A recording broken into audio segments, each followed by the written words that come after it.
Hi అండి అందరికీ one more important mini vlog అనమాట. ఎవరైతే బ్రెస్ట్ ఫీడింగ్ మామ్స్ ఉన్నారో, మిల్క్ తగ్గుతుందని ఫీల్ అవుతున్నారో వాళ్ళకి ఖచ్చితంగా షేర్ చేయండి. చాలా బాగా యూజ్ అవుతుంది.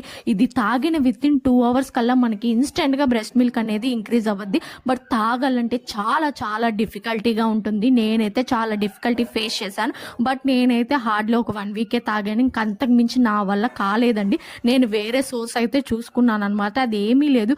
వెల్లుల్లిని అయితే కొన్ని ఒలుచుకోవాలండి. అవి బాగా దంచేసుకోవాలి. ఇట్లా ఒక గ్లాస్ పాలు తీసుకొని బాగా బాయిల్ అవ్వనిచ్చేసి మనం ఏదైతే వెల్లుల్లి దంచి పెట్టుకున్నామో అదైతే వేసేసుకోవాలి.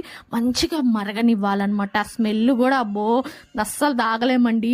నేను ట్రస్ట్ మీ, నా వల్ల అయితే కాలేదు. నేనైతే హార్డ్లీ 1 week కూడా సరిగ్గా తాగానో లేదో. ఇట్లా టేస్ట్ కోసం కొంచెం బెల్లం అయితే వేసుకున్నాను. బాగా కరిగిన తర్వాత కొంచెం కలర్ అనేది చేంజ్ అవుతుంది. ఇంకా గ్లాస్లోకి తీసుకొని తాగడమే అనమాట.